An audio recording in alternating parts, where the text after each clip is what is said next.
Olá, boa tarde. Hoje é terça-feira, 23 de junho de 2020. Está no ar Boletim Guará. Vamos às informações.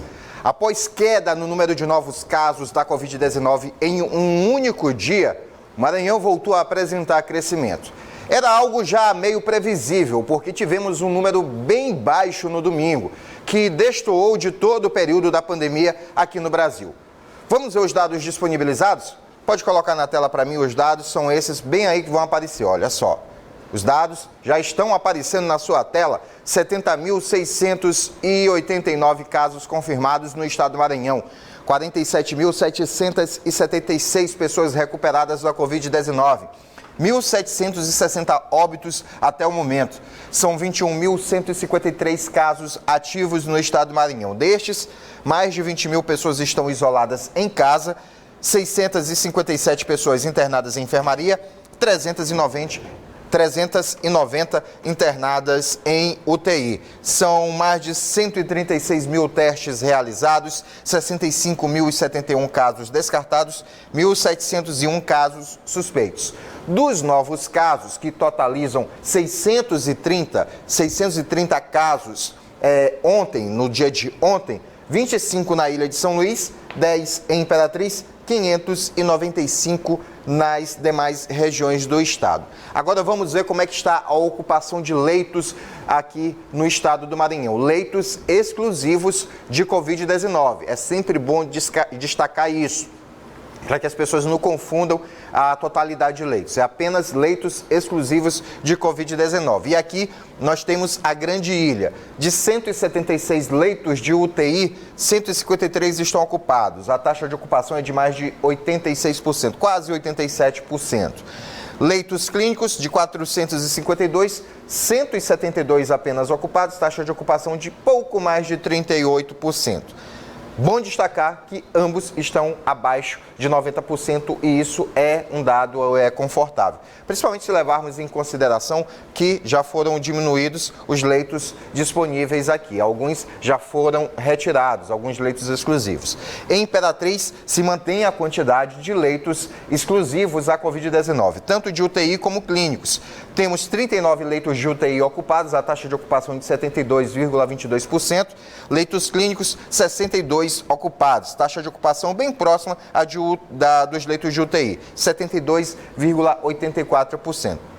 Por fim, os leitos das demais regiões. Eu vou para esse outro lado para você visualizar bem. Temos leitos ocupados de UTI, 149 de 186. A taxa de ocupação de 80,11%. Já os leitos clínicos, 367 ocupados de 541, a taxa de ocupação de 67,84%. Agora vamos ver como é que está a evolução dia a dia da doença aqui no estado do Maranhão, pegando basicamente aqui os últimos dias, né?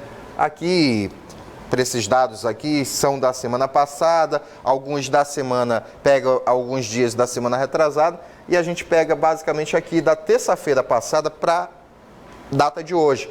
Dia 16 de junho, 2.119, no dia 17 de junho, 2024, no dia 18 de junho, 1.356, no dia 19 de julho, acabou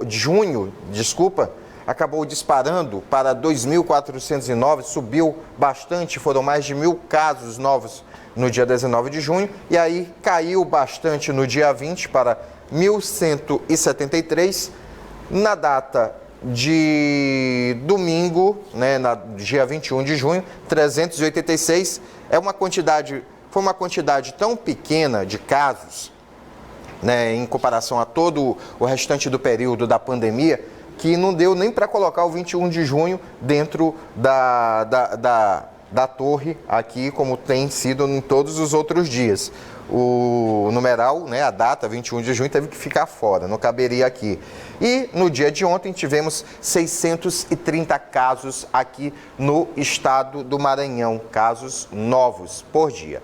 Por último, vamos ver como é que está a situação dos municípios aqui no estado do Maranhão. Temos a cartela com os municípios, não temos? Exatamente.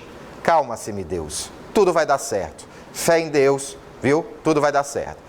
Está aqui já a cartela com os municípios. Aqui destacamos os 9 municípios com maior número de casos. São Luís, 12.567, Imperatriz, 3.505, Santa Inês, 3.233, Açailândia, 2.312, são os 4 municípios com mais casos, viu?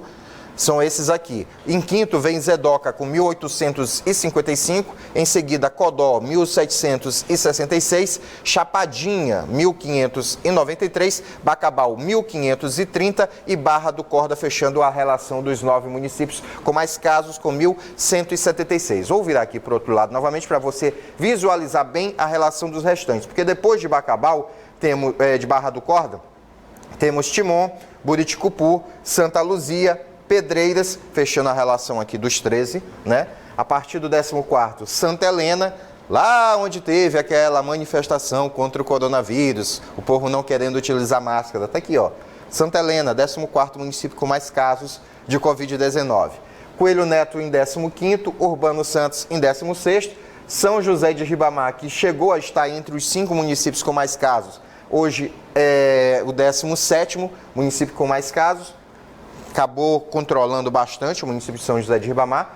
Caxias, 18º, Lago da Pedra, 19º, Grajaú, 20º, Tutóia, 21º, 22º, Vitorino Freire, Governador Nunes Freire, 23º, 24º, Presidente Dutra e em 25º, dividindo ali com 554 casos cada um dos municípios, Pinheiro e São Mateus.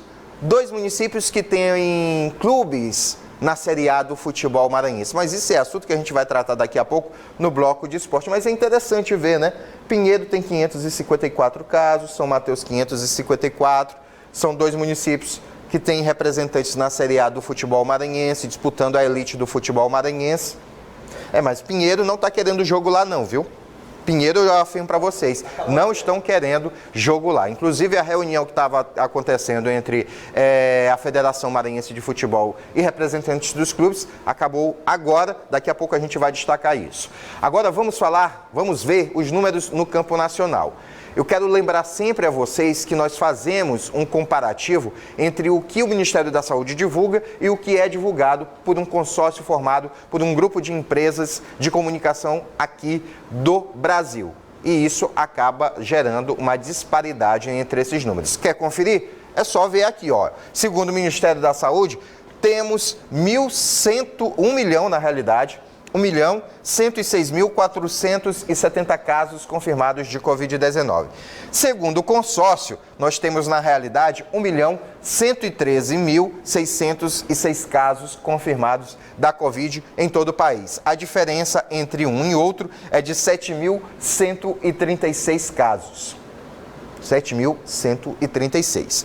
Pois bem, casos novos, casos desta segunda-feira.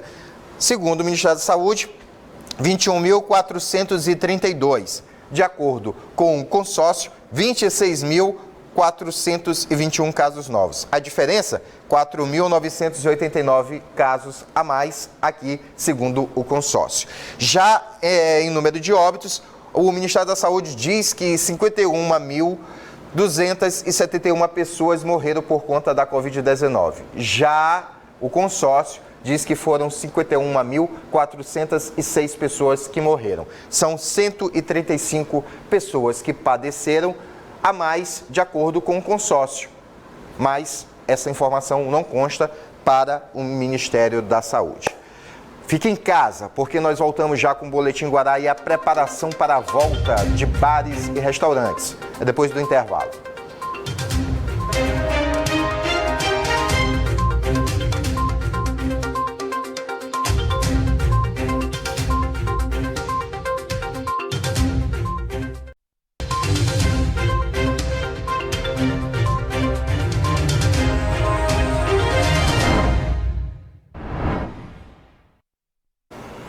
De volta ao Boletim Guará. Agora uma pausa para uma dica. A gente sabe que neste momento difícil, toda ajuda é bem-vinda. Por isso, a Equatorial Maranhão traz de volta a promoção Energia em Dia.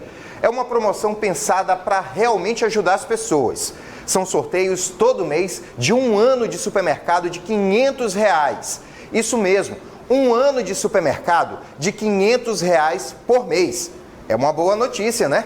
E tem também 2 sorteios mensais de 1 ano de bônus de R$ 250 para pagar sua conta de energia.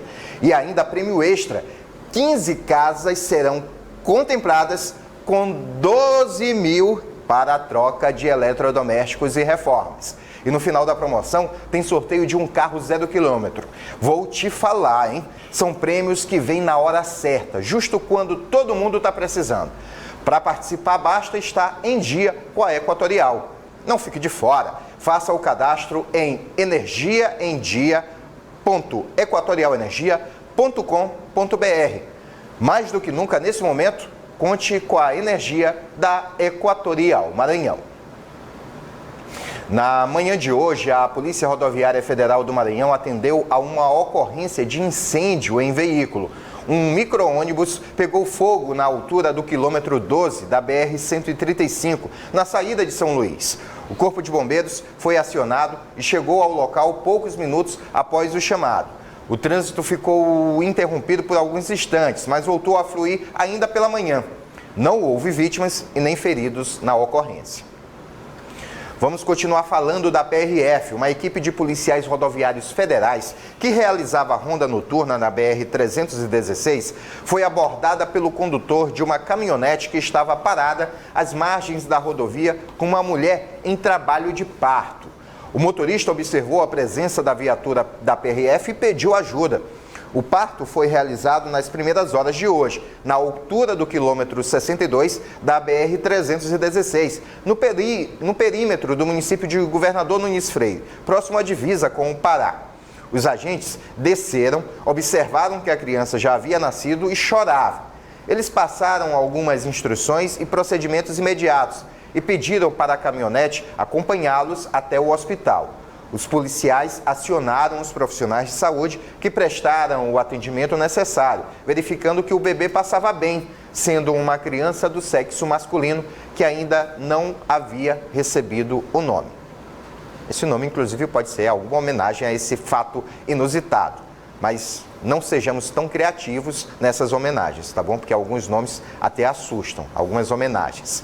Agora vamos falar da reabertura de bares e restaurantes no Maranhão.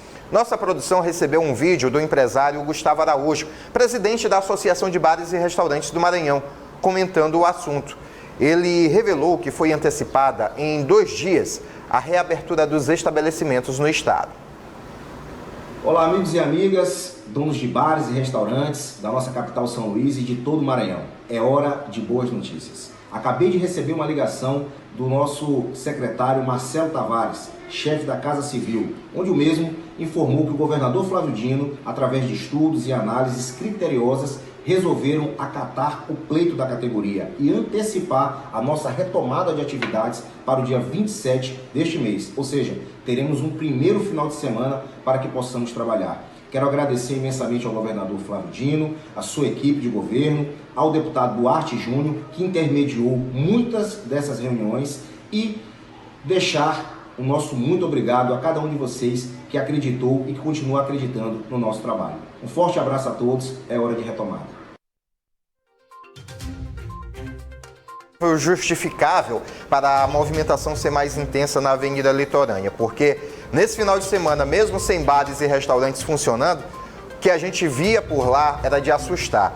O volume de pessoas passando no calçadão da Avenida Litorânea e o tanto de carro que tinha por lá, não tinha vaga, gente, para estacionar na Avenida Litorânea, em pleno sábado, à tarde, com bares e restaurantes fechados. Mas agora todo mundo vai ter um motivo, lógico, observando sempre as regras sanitárias. Acredito que isso todos os proprietários de bares e restaurantes vão saber como fazer muito bem. Vamos ao intervalo, não saia de casa, porque voltamos já com o esporte no Boletim Guará e as definições a respeito do Campeonato Maranhense.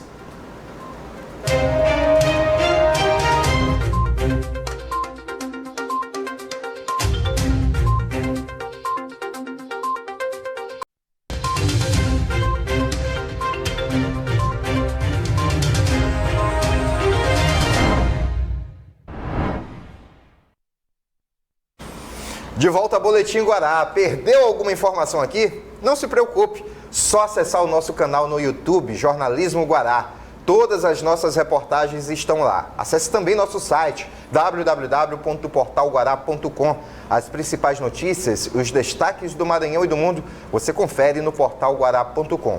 E você já sabe, ouvir Lasca Campos, Carol Sampaio, o Laércio Júnior, Sérgio Murilo, Elinalva Cardoso, Andrinho Barros e tantos outros comunicadores de talento só em um lugar, a Rádio Guará. Essa é a novidade que trouxe uma nova proposta de se fazer entretenimento e jornalismo. Um veículo que veio para mudar o conceito de rádio existente no Maranhão.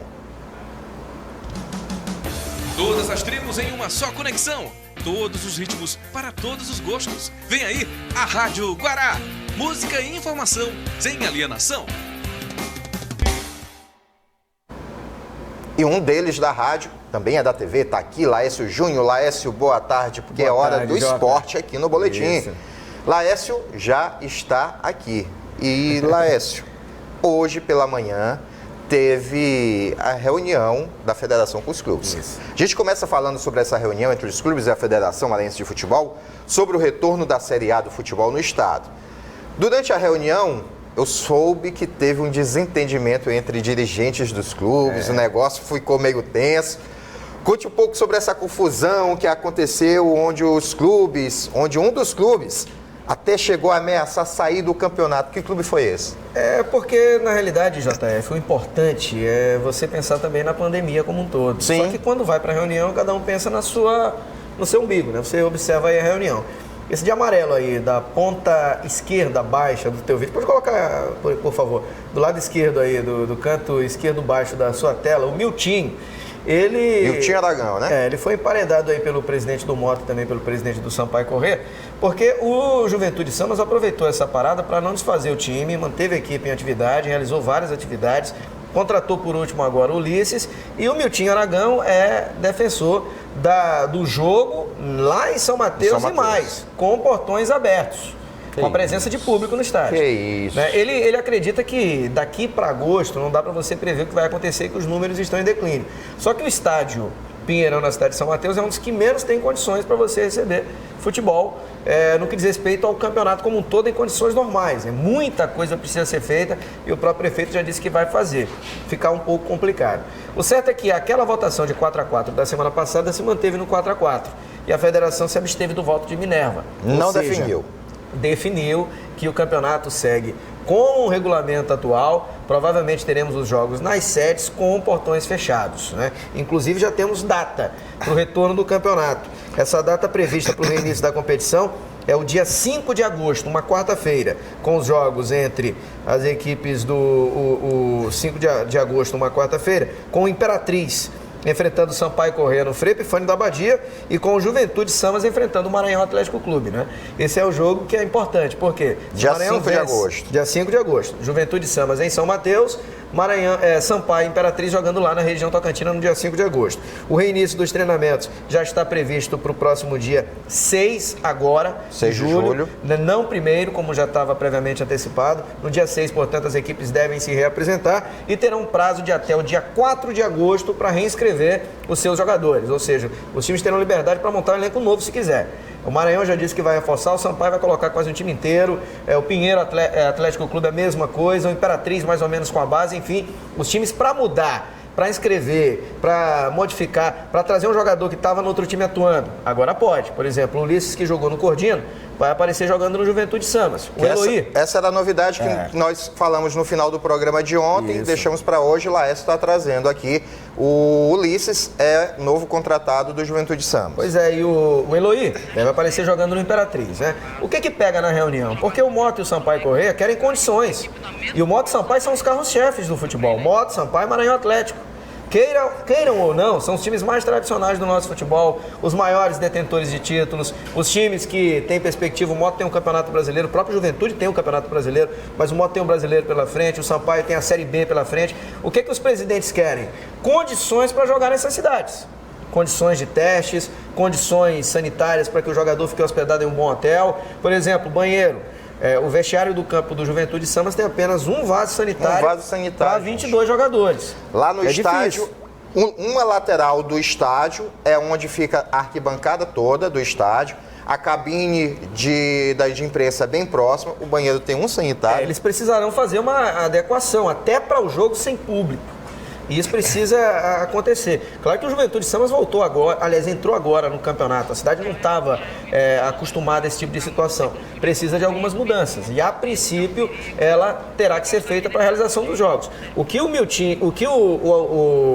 Natanael e o Sérgio Frota, Mota e Sampaio juntos, eles querem garantias para que o Sampaio, quando for jogar em Imperatriz, o Mota, quando for jogar em São Mateus, ele tenha condições de oferecer segurança para os seus jogadores. Esse foi o ponto principal. Mas, a princípio, segue o regulamento do jeito que está, os times jogando no interior do estado, as equipes do interior vindo para cá, mas só que de portões fechados. Não temos a definição. Vamos torcer para que os números continuem caindo, para que essa tabela seja mantida, com todo o protocolo de reinício dos treinamentos em julho e a volta do campeonato no dia 5 de agosto, e que, talvez, em agosto, a gente já possa ter uma sinalização positiva de presença ou não de público. Outra definição que já está praticamente certa é a transmissão monetizada. O torcedor vai pagar para ver o jogo do seu time, e com a medida provisória eles precisam se reunir para definir isso.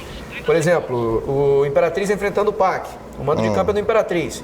A monetização é toda só do Imperatriz, o Imperatriz vai ganhar o dinheiro, vai fazer a transmissão. E como ficam as transmissões que eram feitas pela Federação Maranhense de Futebol? Irão continuar? Ou é essa a transmissão que vai ser monetizada? São detalhes que ainda serão acertados, mas o certo é que agora o campeonato já tem data para começar, já tem tabela reorganizada, o que falta é realmente um pouco mais de bom senso em algumas questões, né? Onde será fundamental a presença do governo do estado e da própria Prefeitura de São Luís. Tá certo. Laércio, eu tenho até alguns questionamentos relacionados a isso, mas o nosso tempo já estourou. Essas questões a gente esmiuça amanhã. Tranquilo. Porque, por exemplo, só para citar, Laércio vai deixar essas respostas todas para amanhã, mas só para citar alguns. Foi importante a participação dessa vez do presidente do Sampaio Corrêa, Sérgio Frota, para se aliar com o presidente do Motoclube, Natanael Júnior, e o Robson Paes, presidente do Maranhão Atlético Clube, para dar um peso. Apesar do peso da presença dos 3 presidentes das principais agremiações não ter sido influenciável para a federação, que se manteve neutra, né? Manteve o regulamento, no caso. Eu ia usar outro termo, mas tudo bem. Eu acho que ela deveria ter se posicionado favorável à sede única. Mas... Pois é. A federação, eu acredito que foi conveniente com a situação. Um outro questionamento aí relacionado justamente à questão do Sampaio. Nós temos, dentro da comissão técnica, uma pessoa como o Joel, idoso. Como é que Joel vai para dentro de um estádio, massagista do Sampaio Corrêa? Que tipo de garantia vai ser dada a um profissional que compõe uma comissão técnica? Outros questionamentos. Pinheiro vai ter jogo em Pinheiro ainda? Tem? A princípio, do jeito que está, sim. Mas pode ser que a prefeitura traga o jogo para cá. Mas como é que vai acontecer se o prefeito fechou as entradas do município? Então, são questionamentos que eu estou fazendo agora, mas amanhã o Laércio vai trazer essas respostas, tá bom, gente? Porque o Boletim Guará de hoje fica por aqui. Antes de encerrar, quero mandar um abraço a 3 pessoas que estão aniversariando na data de hoje. A Leonesa, que faz parte do nosso departamento pessoal, o João Bruno, que é um bombeiro civil, que eu tive a oportunidade de trabalhar junto com ele em uma outra emissora de TV aqui de São Luís, foi motorista da minha equipe, e o Edu Santos, ou Edu Ferreira, como era conhecido aqui, cinegrafista dos bons, um grande chapa, um grande amigo. Parabéns e felicidade a todos. Mais notícias você acompanha ao longo da nossa programação e no Jornal da Guará logo mais à noite. Vem aí Danilo Quixaba e o Fazemos Qualquer Negócio. Boa tarde e já sabem, se puder, fique em casa. Só saia caso seja necessário. Paz e bem a todos. Boa tarde, até amanhã.